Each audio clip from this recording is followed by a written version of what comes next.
Salam literasi.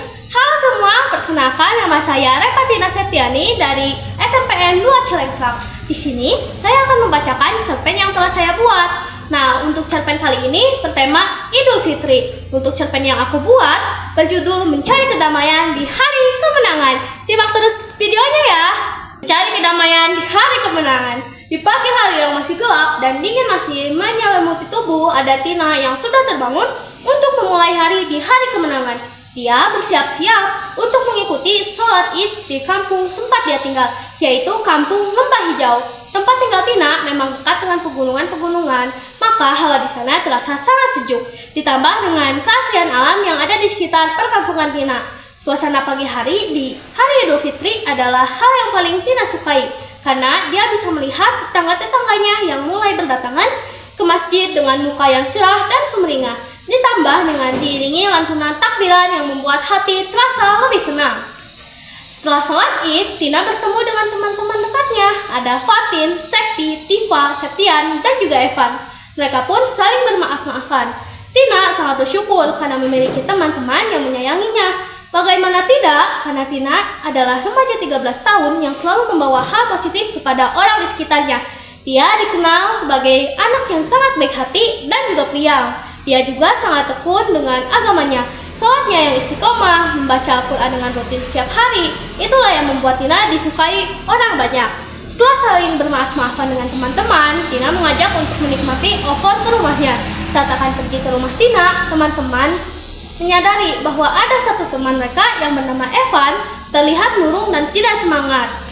Evan berjalan dengan menunduk tanpa melihat ke depan, lalu Fatin pun bertanya, "Hei Evan, kamu kenapa? Kok murung dan tidak semangat seperti itu sih?"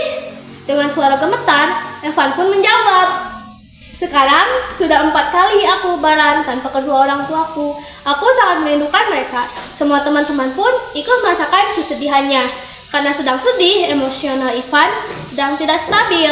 Lalu Tina pun bicara, "Jangan kangen terus, terbaik buat kamu, Van." Tina tidak bermaksud untuk menyakiti hati Evan, tapi karena emosinya sedang tidak stabil, Evan langsung menatap dengan tatapan dingin ke Tina. Dan puncaknya adalah pada saat Evan langsung mendorong Tina hingga Tina terjatuh. Evan pun berbicara dengan nada yang sangat marah. "Tina, kamu tidak tahu apa-apa tentang keluh kesahku. Kamu tidak tahu kan rasanya kehilangan orang tua untuk selamanya? Kamu tidak tahu kan bagaimana rasanya rindu kepada orang yang sudah tidak bisa kamu sentuh lagi raganya kan? Jangan sok tahu, Tina." Evan pun langsung bergegas ke rumahnya. Tanpa mengatakan apapun, melihatnya begitu, teman-teman Tina ingin segera mengejar Evan. Tetapi Tina berkata, "Jangan dikejar, biarkan saja, ini juga salahku. Karena perkataanku mungkin menyakiti hatinya. Alangkah baiknya kita pergi ke rumah Evan terlebih dahulu untuk meminta maaf kepadanya." "Oke lah, kalau begitu," ucap teman-teman Tina. Lalu Fatin berkata, "Ini pertama kalinya Evan berbicara dengan nada tinggi seperti tadi." "Iya, aku pun merasa syok melihat kejadian itu," ucap Septi. "Ngomong-ngomong, bagaimana keadaanmu, Tina? Tadi kamu didorong hingga terjatuh," tanya Tifa dengan khawatir. Tina pun menjawab, "Badanku terasa sakit sedikit, tapi aku merasa khawatir pada Evan. Pasti dia sangat sakit hati. Apalagi setelah dia meluapkan emosinya, aku jadi membayangkan betapa sakitnya hatiku jika ada di posisi Evan." "Betul sih, ayo saja kita lanjut pergi ke rumah Evan untuk meminta maaf lagi. Dan meminta maaf kepada keluarga Evan." Setelah sampai ke rumah Evan, Tina pun menemui Evan dan meminta maaf. "Evan, aku ingin meminta maaf dengan sepenuh hati karena ucapanku tadi. Setelah aku mendengar luapan emosimu, tak bisa kubayangkan jika aku ada di posisimu. Kamu anak yang sangat kuat, Evan." Lalu Evan pun menjawab, "Tina, setelah aku pulang ke rumah, aku sangat menyesal telah mendorongmu dan membentakmu. Aku sangat ingin meminta maaf karena tadi emosiku sedang tidak terkontrol." Setelah semuanya mereda, mereka kembali ceria lagi.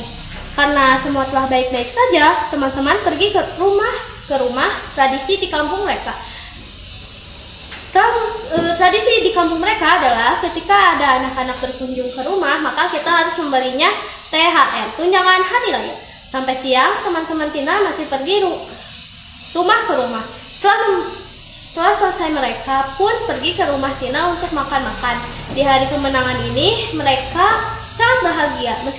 Meskipun ada satu kendala, tapi mereka tetap sangat bersyukur bisa merayakan Hari Raya Idul Fitri. Mereka bersenda gurau dengan teman maupun sanak saudara, menjadikan hari tersebut sebagai hari yang sangat istimewa dan hari untuk menyucikan diri. Alangkah baiknya jika kita tidak mengambil keputusan saat emosional kita sedang stabil. Sekian challenge bulan April ini.